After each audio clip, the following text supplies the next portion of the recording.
We've talked a lot about the chili cook-off that's going to be taking place here, but there's also an incredible street fair where there are going to be a ton of different vendors, and you can roam the streets of OB, you can jump in the water, you can enjoy the live music, but the emphasis is going to be on those vendors that have so many different opportunities to show you their work, show you their art, the fashion, everything. We want to showcase one of them right here. Take a look at what we have on hand here, and good morning to you, Kim. Good morning. Tell everyone, just introduce yourself to everyone.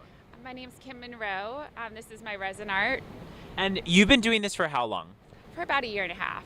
What's the process like? I mean, I look at this and I'm like, I have no clue how you would start to tackle one of these art pieces. So kind of walk us through the process. Well, resin, you mix a two-part. You mix a catalyst with a resin, and they're both liquid forms, and then they turn into a hardened form. My specific resin has about a 40-minute working time. So I try to move quick, and I do layers. I put a pigment in the base layer, which is a mica powder for me. Artists use different kind of pigments to color the resin. I like to use a mica powder and alcohol ink. Okay. So, and then is it just one of the final layers that you apply, like the flowers or different pieces? They're kind of throughout. So in this specific piece, I used the pigment on the bottom, the flowers on the next layer, and then a third layer to glaze over that. Okay, and that's like a clear kind of Right, resin? right, Okay. yeah. So for of course, tomorrow is going to be a big event. There's going to be so many people out here, but there's another opportunity for people to come and see you, right, in Point Loma?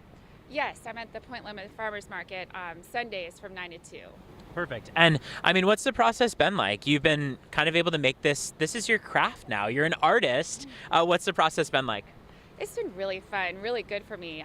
It started out as a hobby. It really still is. And I just fell in love with it. I do it whenever I can around my regular job. I end up doing this night and day because I love to. And it's just been a perfect flow, a natural flow. Tell us about kind of the functionality of these different boards, because first thing in my head that I think of is a charcuterie board, because that's all the rave right now is to throw on, different pieces of food, but there's so many functions for it, right? Yeah, they are. They're charcuterie boards, all of them. So my resin is food safe, which is important to know about a resin piece. So it is charcuterie boards. They're also art pieces.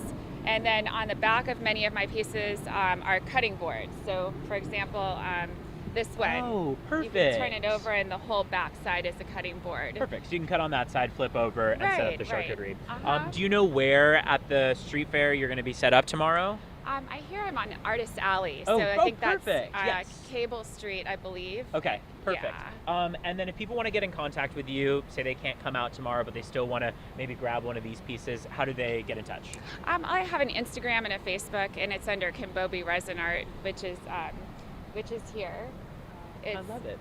Oh, perfect. We got your info right there on the screen. Yeah. And what is a typical piece run for? What's costs look like? Oh, Does it vary? Completely varies. Okay. I have one here that is, this one's 55.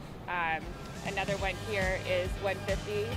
So they vary. Awesome. Well, thank you so much for talking with us this morning and coming out. Good luck with tomorrow and with the Point Loma. It's like a street fair, right, for Point Loma? Yes. Okay, chili perfect. cook-off.